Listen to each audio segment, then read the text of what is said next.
I'm a filmmaker, I'm a videographer, I'm a content creator, I'm a wannabe animal photographer, and a coffee drinker. And I'm making this video because when I started out, I wish I knew how much I should be charging people, and I just couldn't get a straight answer.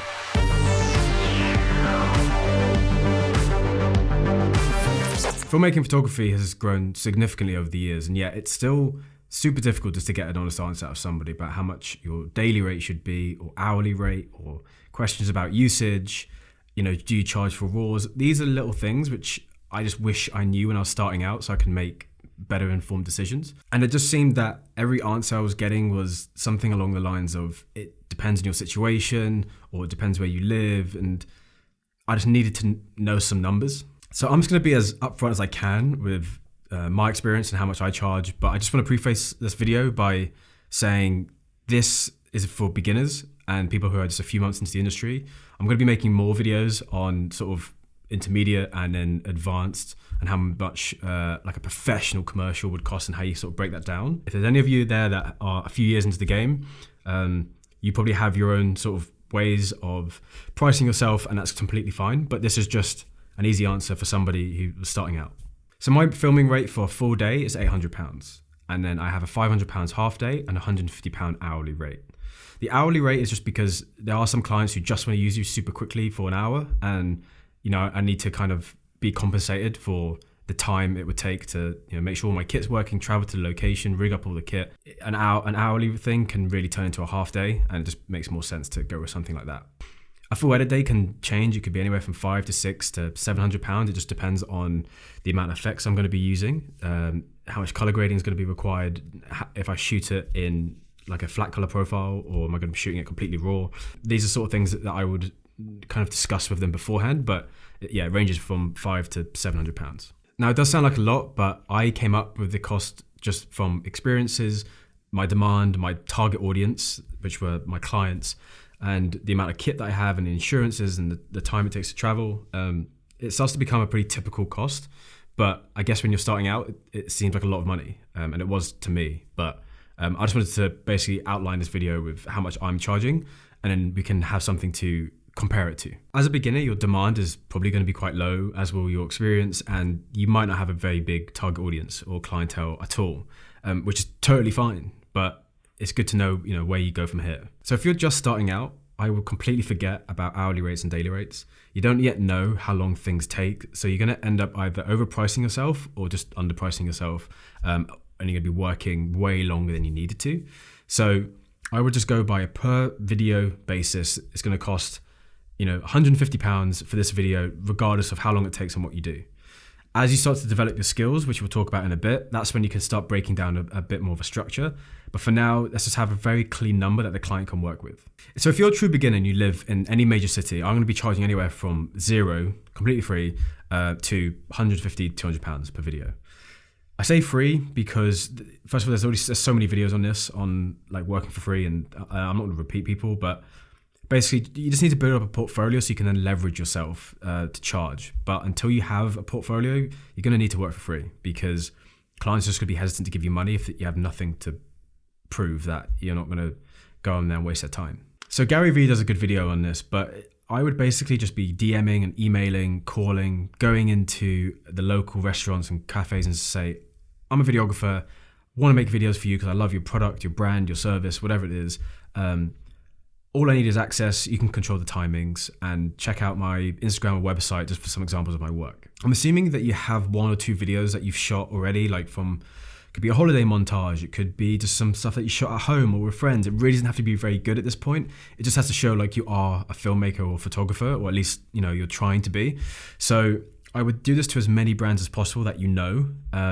What I mean by that is, I wouldn't be just getting a list of every single sportswear brand and DMing all of them. I'd be working with the ones that you know because you're excited about and you actually want to make some good content and put in the hours. And 2, it's important to just be genuine and actually look through their content and see what they need. It's amazingly obvious, and it's happened before, and I've done it as well, where you get into the zone of just emailing, DMing as many times people as possible, and then you end up saying, this is an example, but you end up emailing Nike and saying that you love the Adidas brand, right? You need to just be you need to actually focus in on what they make and what they produce and the sort of content that they make, and really seem like you're putting them on a pedestal, that's just the best way of getting their attention. And this applies to, individual brands and just individuals, people as well. Like it's really important that you actually put some effort in. The worst case scenario is that they're going to say no and ignore you, and then you just move on. Like it's fine. You need to be doing this to 10 companies a day until you get till you land someone who says yes. And then the best case scenario is that they do say yes, and now you have great content for your portfolio. You've built a good relationship, hopefully, with the client, and there's potential future work there, paid work. So this is why it's just important to really put in the work at this point in time. And I would be going to, I'll go to LinkedIn, I'll be going to Facebook, I'll go to TikTok. Don't assume where clients are going to be. You just go where the faces are at the moment. And it just requires some work.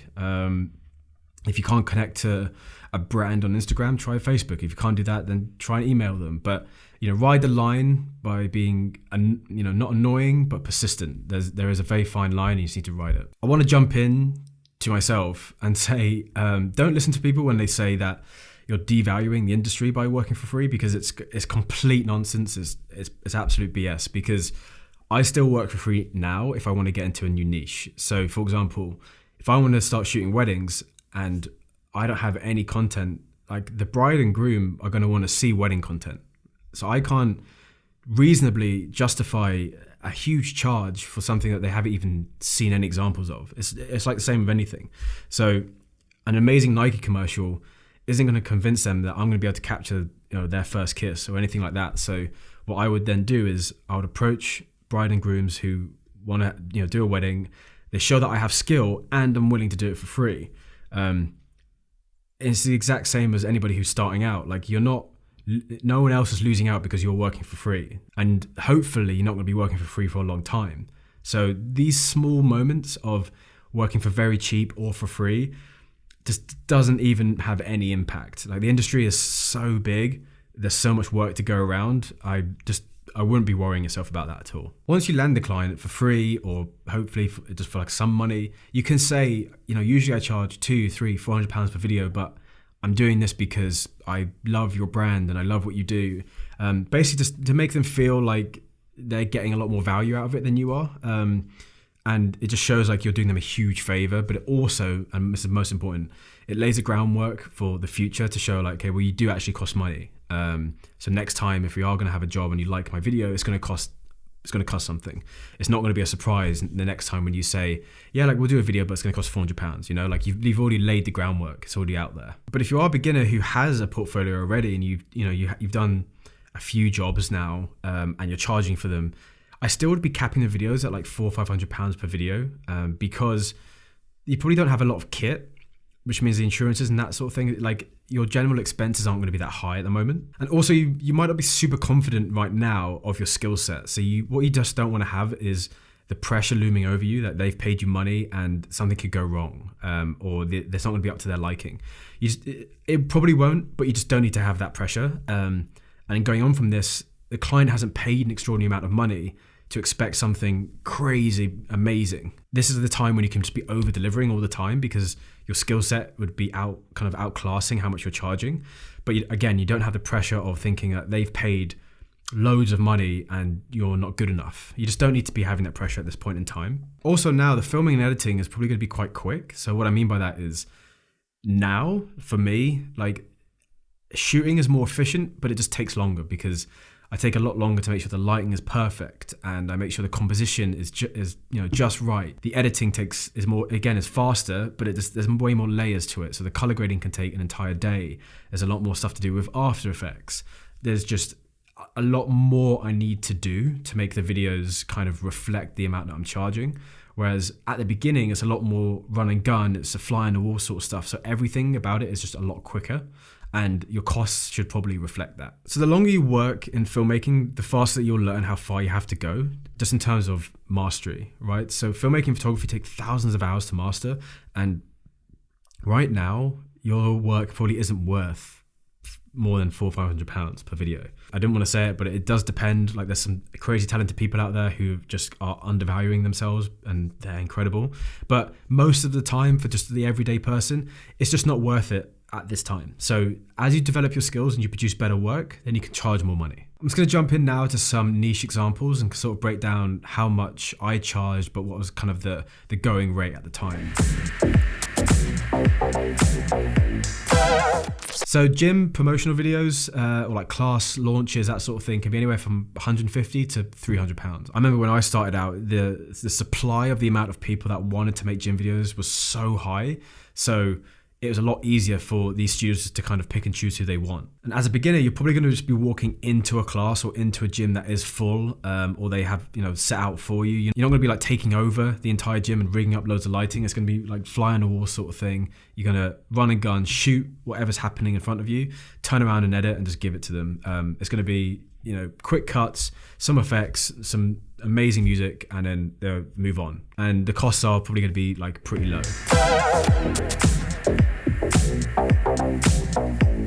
Real estate can be anywhere from £200 to £400 in London, especially, but in the UK in general, the house sizes are just way smaller. The budgets aren't going to be that high for doing that sort of stuff. However, if you can get into a nice sort of luxury estate agent and well-established one, you can be looking at £400 to £500 even as a beginner. So this is something to really look into if you're starting out, and it's kind of a good way to have a low pressure opportunity to work on your skills. So local restaurants and bars, anywhere from £100 to £250, probably £250 max. Restaurants and bars are great because usually the interiors, you have a set already. The food is always going to look really good. It's always going to be presented as best as it can. It's just about you spicing up a bit and making really exciting shots. But this is like portfolio stuff for sure. And yeah, you can maybe get like a free dinner out of it or whatever it is. So just kind of speak to local places near you, because it's always good about kind of giving back to your local community, but otherwise just branch out a little bit more. So weddings can be anywhere from 150 to 500 pounds per video. I don't really like doing weddings at the beginning, and I don't really like doing them now because I'm just not really a fan of like the linear pressure that you have. If that is something that you're interested in, then absolutely go for it. There's weddings all the time. So this is the best way, is to kind of check on Facebook on your local area, or on Instagram, put in your area, like hashtag your area with wedding, and just kind of like see what's going on. You could probably even ask friends, like friends of friends or family friends would know of someone getting married, and reach out to them and say that you're going to want to work for, very cheap or for free. The only difficult thing I would say is they're going to expect a lot, just because they don't know or care that you're starting out and you want to develop your skills. They want to make sure like everything is going to be captured. So that's my only sort of biased view on it. But there's definitely money to be made if you're a wedding videographer, and that's why some people purely are wedding photographers, wedding videographers, and they're really good at what they do, and they can make a hell of a lot of money. So corporate work is stuff like interviews for businesses or like startups or doctor clinics, those sort of things. They can be anywhere from 250 to 350 pounds. This is corporate stuff, is like the stuff that's going to pay the bills, right? Like this is potentially going to be the not so exciting stuff. This is a really good opportunity to develop your interview skills, both in terms of giving the interview, but also your lighting and making something bad look really good. So corporate stuff is where I practice like the fundamentals as much as possible, and then the other niches that I've given an example of are sort of the way I can kind of make stuff exciting with the edit. And but yeah, corporate stuff is usually just speaking to camera. They want to get information across as simply as possible. So yeah, 250, 350 pounds. So finally is music videos. There is honestly more filmmaking videos on YouTube about music videos than anything else. So there's so much information on this, and I'm not going to pretend that I'm an expert when it comes to music videos. I'm just going to link in some videos that I find really interesting, especially like stuff from Buff Nerds and all of their behind the scenes stuff. That's like a North Star sort of level. But this can be anywhere from 100 to 350, maybe even more. This is probably where you could get your most amount of money from doing music videos. And it's an opportunity to really extend yourself creatively, both in terms of lighting or just like some anything wild that you thought about that you want to try in terms of composition or location. Like music videos is usually where people are more receptive to you doing it. But you just have to keep in mind that when you're a beginner, and you're doing music videos for friends or friends of friends or just individuals, they're not going to have a lot of money to put down for stuff. And they might be thinking they want to be, spending the money on their own clothing or on the microphone or the musician or like the instrument or the location. They might not really be thinking about the video so much. There's also less leverage that you can have in terms of, say, working for free, but, can I get a free single? Like, it just doesn't really work that way. So I would chomp at any opportunity to do a music video, but just know, like, the money might not be what you want, but take advantage of the creative opportunities that you have from it. I just wanted to quickly explain a bit more about working for free, and I want to notify you guys of sort of working for free under the guise of exposure compensation. Basically what it means is a brand or an individual is going to want you to work for free, and then they'll just pay you in exposure. So they'll tag you in an Instagram post or put your like watermark on a video on YouTube or whatever it is, right? I think it's complete crap. Like, honestly, it doesn't do anything. You can work with someone who has 7-8 figures following on Instagram, and it does nothing for you, business wise or following wise, because look, at the end of the day, their demographic isn't looking for a videographer. Their demographic also doesn't really care about videos that you're making. So the way I would respond is, be very, very polite, but say, you need to ask them if they can quantify it. If they can quantify and they can give you, like, you're going to have X amount of followers per month, then we can discuss it. But it's not going to happen. Like, what if no one sees a video because of their distribution methods? So if no one sees a video, then what, right? And even if they do see the video, as I already discussed, like, do they care about who they've been tagged? Like, the followers of Beyonce they just don't care that you're a photographer. They don't care that you're a videographer. They might check out your profile, and yeah, some of them might follow you, but the percentage is going to be so low, and the drop off will be so high once they realize that, oh, you're not making any more content for this brand or this individual, and it's not worth it. That's also not where your clients are going to be. The clients aren't resting in these influencer demographics. It's so unlikely. The exposure is the byproduct of doing good work, not the reward. Once you make an amazing video, this brand, this individual is going to want to tag you. They're going to want to mention you. They're going to want to give you a shout out, whatever it is, right? But that shouldn't be the reason you do a job. At the end of the day, you can't pay bills. You can't pay rent with exposure. It's the same with having a huge following. Like, you can't necessarily pay for rent just by having a huge following. It doesn't work like that. Like, it's usually the byproduct of what then that can bring you. But if you want to work with a brand because you really like them and you want to do that for exposure, that's totally fine.